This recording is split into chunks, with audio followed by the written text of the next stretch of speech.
তাহলে আজকে আসতেন কেন? শুক্রবার আসতেন।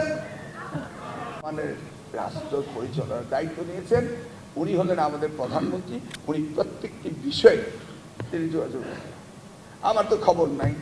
উনি আমার সংসদ থেকে বললেন জাতীয় অধ্যাপকের বিষয়টি কি করলেন।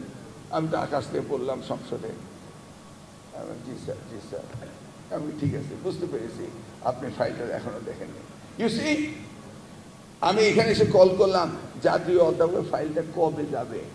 দেরি হয়ে যাচ্ছে, 4 তারিখের মধ্যে যেতে হবে। উনি জানেন যে 4 তারিখের মধ্যে যেতে হবে, আমি জানি না। এবার বুঝছেন আমার চেয়ে কত আগে উনি হাঁটে।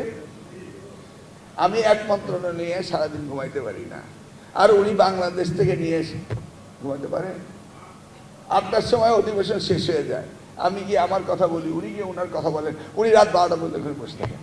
বাসায় যাওয়ার পরে আবার শুরু হয় ইন্টারন্যাশনালি কমিউনিকেশন করা। তারপরে উনি আমাকে যে জিজ্ঞেস করলেন শিক্ষার বিষয়টা, আমার আগেই তিনি জানেন। এবার বুঝতে পেরেছেন?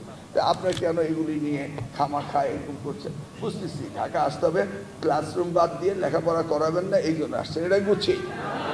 তাহলে আজকে আসতেন কেন? শুক্রবার আসতেন। আজকে কি বার? ও বৃহস্পতি, কলেজ স্কুল কলেজ বন্ধ। আচ্ছা ঠিক আছে, তাহলে ঠিক আছেন আপনারা।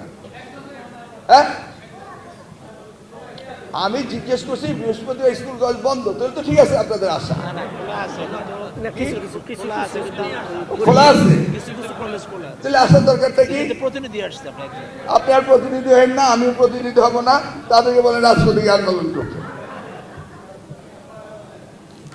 কি কোনো দরকার আছে আসার?